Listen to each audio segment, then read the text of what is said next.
چارسده تنګي ګلاباد سره تعلق لرونکي خوشبو نومې جینۍ چې د سیډ ډرامو سینیر اداکاره ده او د ډیره وخته به تاسو په ساده ډرامو کې هم ګورئ. دغه یو نوموړې اداکاره چې بیګا د شپې 2 بجې د نوخار سره تقریبا لګبګ د تاڼې حدود سره دغه لاش داغې برآمد شوی دی او په 2 بجې باندې هغه چا قتل کړې ده. د پایرنګ د لکبله پولیسو د وینا مطابق چې هغه په ډزو باندې لګېدلې ده او هغې چې کوم دی د خپل کور والا کوم خلک چې دي هغوی په دغه کې ځایي تاڼې سره پایار کړی دی. وینا مطابق چې دغه سینیر اداکاره خوشبو دا د پښتو د ډرامو سره وابستګي ساتله او په پښتو فلم انډسټرۍ کې هم ډېر زیات کار کړی دی. دغه یو نوموړې اداکاره چې تاسو به د ډېره وخته ګورئ او پیژنئ به. خوشبو نومې جینۍ چې کومه ده بیګا په ګاډي کې ناستې وه د فلم یا د ریکارډینګ له تلې وه د هغې نه پس چې کله دا کور ته واپسي کېدله نو په ډزو باندې لګېدلې ده. نامعلومه افرادو دغه ایستې ده او هېڅ قسمه پته نه لګي. د پولیسو وینا مطابق چې تفتیش شروع دی.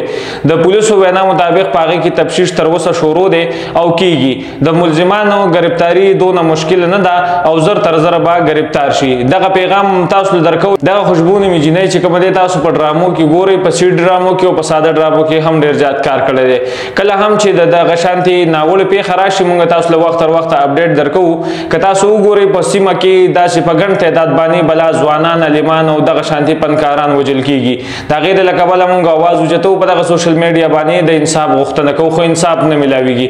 که چېرته تاسو وګورئ بیګا نابل بیګا چې کومه دی په باړه سیمه کې یو مولا د مسلې د پاسه شهید شوی دی.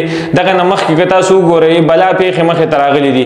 دغه پکې یو ناوړې پیښه مخې ته راغلې ده چې خوشبو نومې جینۍ چې هغه د پښتو د ډرامې یو ښه اکټر او یو ښه اداکاره ده. هغه چې کوم دی بیګا په ډزو باندې وژل شوې ده او نامعلومه کسان دي. دا نامعلومه کسان به تر کومې پورې دغه شانتې خلک ولي کله د جومات مولا وله کله زبله کله اداکاره وله کله خواجه سرا وله. د دې نه مخکې چې کوم دی په پېښور کې یو پیښه مخې ته راغلې وه چې خواجه سرا چا ویشتې و.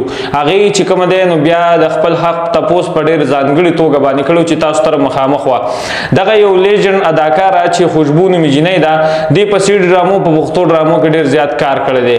دغه به تاسو ګورئ په دغه سکرین باندې په تاسو ته دا تصویران ښکاري. موږ هم دغه شانتې د دې د انصاف دپاره غوښتنه کوو وینا کوو چې دغه خلکو ته انصاف میلاو شي او دغه نامعلومه خلک دې راوباسل شي. تر کومې پورې به موږ مړه کېږو او زموږ به پته نه لګي لاش په یو څو ورځې پروت وي یا به په احتجاج یا به په قصو بیسو کې موږ به مبتلا یو. د هغې نه پس به چې کوم دی دغه موضوع دغه ټاپک دغه مسله به یو څو ورځې وي ټرینډ به وي په سوشل میډیا باندې به دغه ټرینډ اخیستي. څوک به یې شیر کوي څوک به یې د خپل پیج دپاره خپل مفاد دپاره خپل ویوز دپاره شیر کوي.